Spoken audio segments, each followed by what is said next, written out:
Hello members of the 26th District. State Senator Nathan Schlicher here with you again today to give you our last update of the year. My colleagues and I have been working for 6 months now on a budget that reflects the values of Washington, that grows a vibrant economy, that invests in our public education as required by the McCleary decision, and by the way, it's the right thing to do, and assure that we help protect the most vulnerable in our society with both basic health care and housing. 15 days into the special session, the second one now, we've reached an agreement. We have an operating budget that does these things, and I'm excited to report that.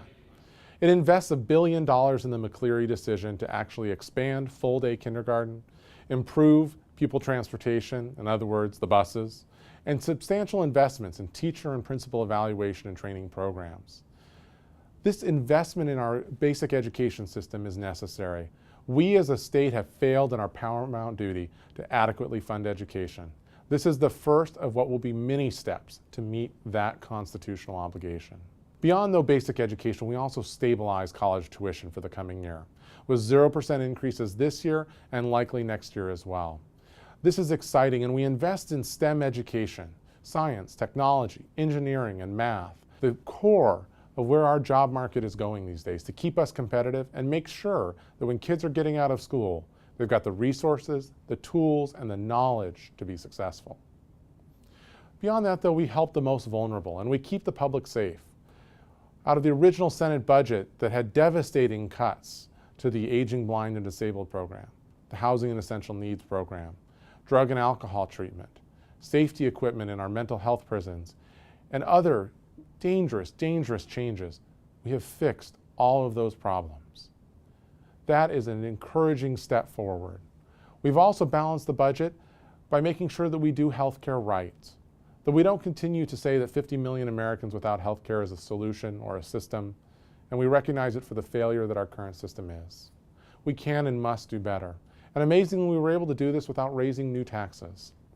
We closed corporate loopholes on little issues like the public telecom tax, and we also closed the estate tax fix for those with estates over $2 million.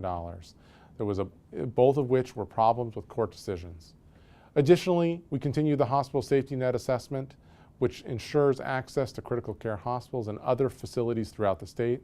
And we also worked to do the Medicaid expansion that brings in federal dollars to support our budget. Without any of these pieces, we would not have been able to come to a conclusion.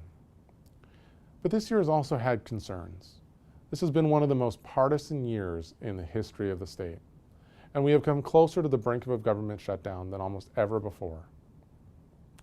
I'm concerned about the precedent that this sets.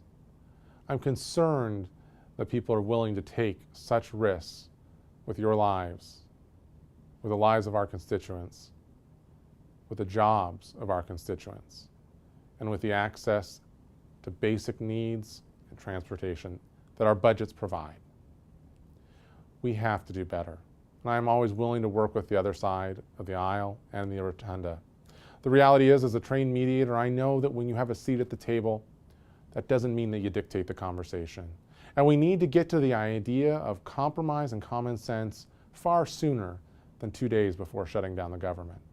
It's our only way to continue this recovery, and the only way to continue to move Washington State forward is by working together.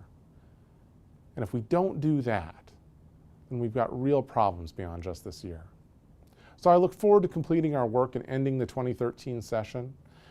I look forward to working with you beyond that to continue our priorities of funding education, of building a vibrant economy, of ensuring health care and protecting our vulnerable, working on a transportation and infrastructure system that addresses the needs of the Tacoma Narrows Bridge and the south end of our district while ensuring our ferries and building a sustainable system. In the next coming months, you may see less of these videos and less of my e-memos. Due to election laws, there are strict limits on them, but I will always be available when crisis hits. I will always, though, be available via phone or email or in the office for one-on-one contacts. So please, if things come up, reach out to me. Let me help you with whatever your challenges are, whatever that may be. And let me say this, it has truly been my pleasure and honor to serve you this year as your state senator from the 26th District. I look forward to working with you now and in the future. If you need anything, don't hesitate to send me an email, give me a call, or just stop by and say hello. Thanks so much.